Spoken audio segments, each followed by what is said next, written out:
Well, I got the sport bike blues. I blew the rear shock on my bike on the YZF. It's got no rebound on it now, just all spring. Ooh. Forgot to shut my alarm off.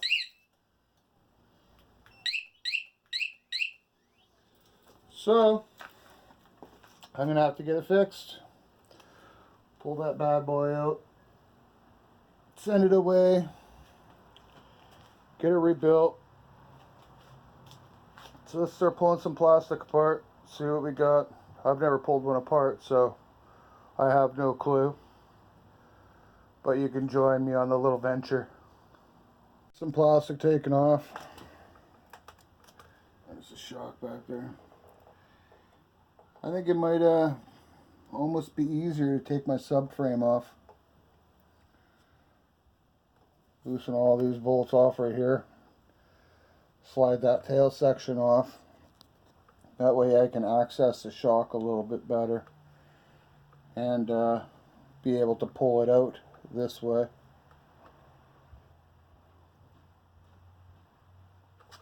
I don't really want to deal with all that wiring though. But it is what it is, right? Start hucking some metal off here now. See if it goes. Okay, well, I got my tools out.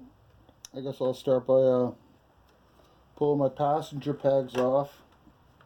And then I'll start with these bolts right here and then repeat the process on the other side.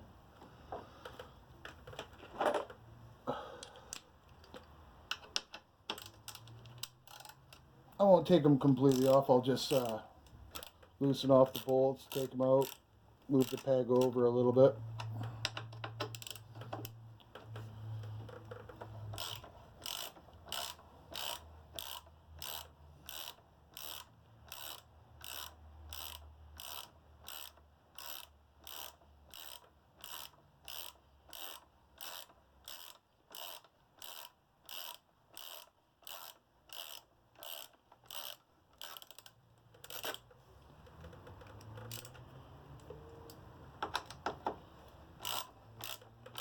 I really don't know if this is the right way of doing it or the wrong way of doing it.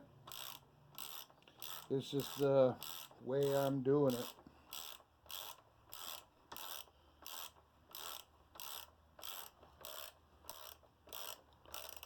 It's the only way I'll probably be able to do it because I don't have a jack to lift my back wheel up and take off my back wheel. Unless I could find one of my buddies that have one that I could borrow. We'll see what it's like after I start pulling. Bastard. See what it looks like after I start pulling it apart. Might have to ask a buddy that has one of those little jacks so I can pull my back wheel off.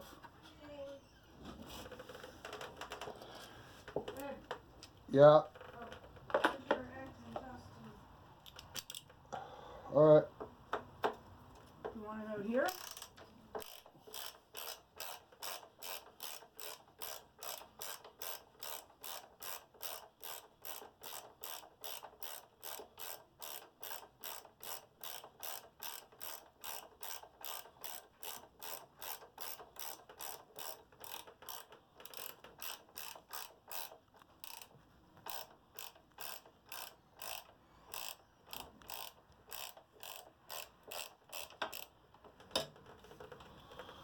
One.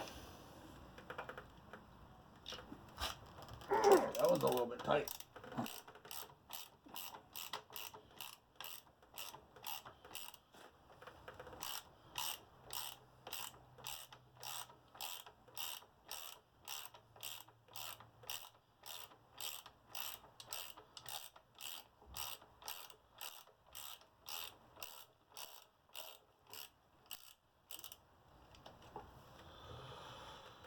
Alright, I'll shut this off and I'll repeat the process on the other side and then drop this subframe and then look at what I got in the back, see if I can pull it apart.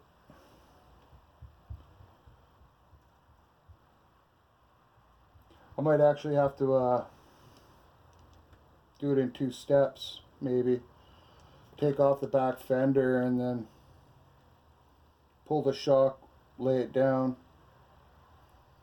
and then maybe put a jack underneath of it to lift the back end of the bike back up. We'll see how that works. Who knows?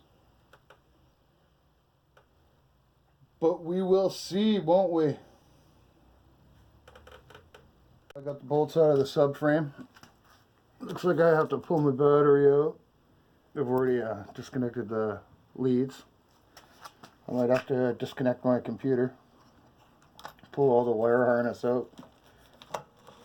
Up and out. Yeah, it looks like I'm going to have to do that. No big deal. Disconnect my rear tail light. Shit like that.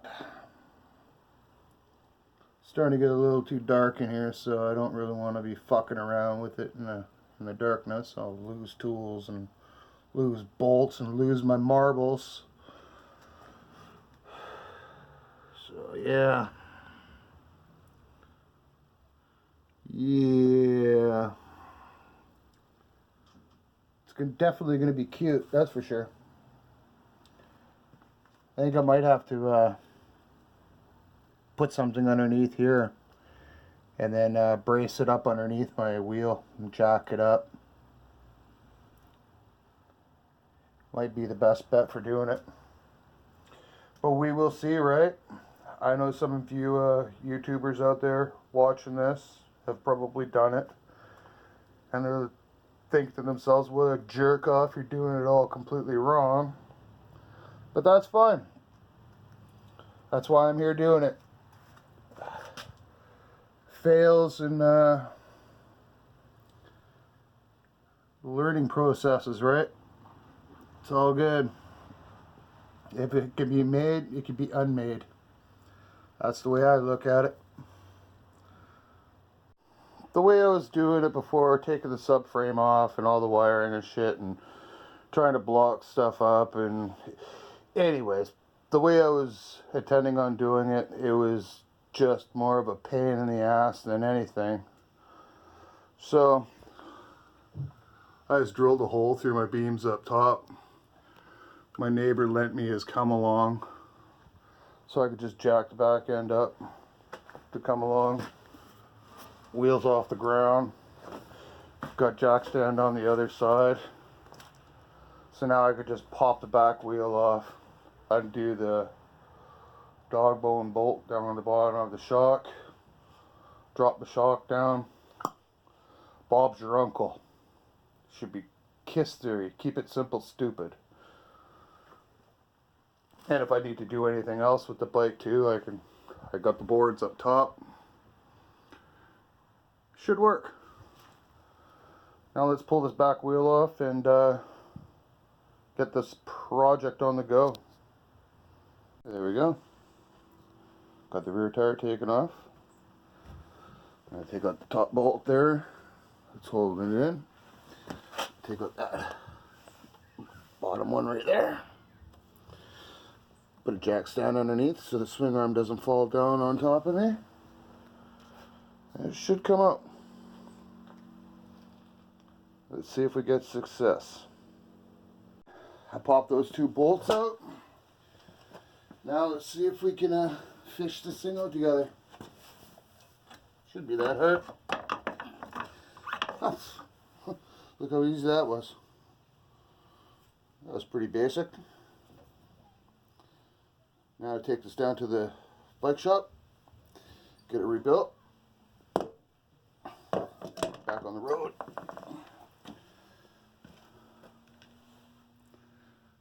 Alright, got the shock back from the technician. All done. Now let's put this bad boy in and get my ass on the road. Alright, we're done. Everything's all back together. Shock is all put in. Feeling good. Gonna take it for a quick test ride tonight.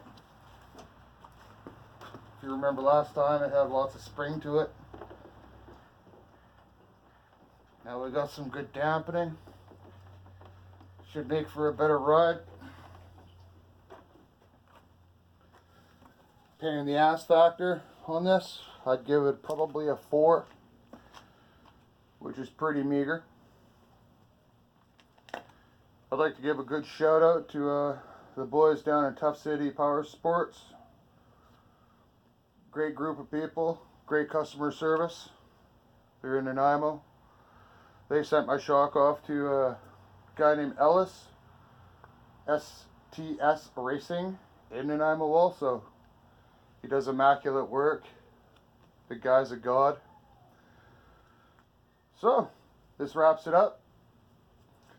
On with the next project.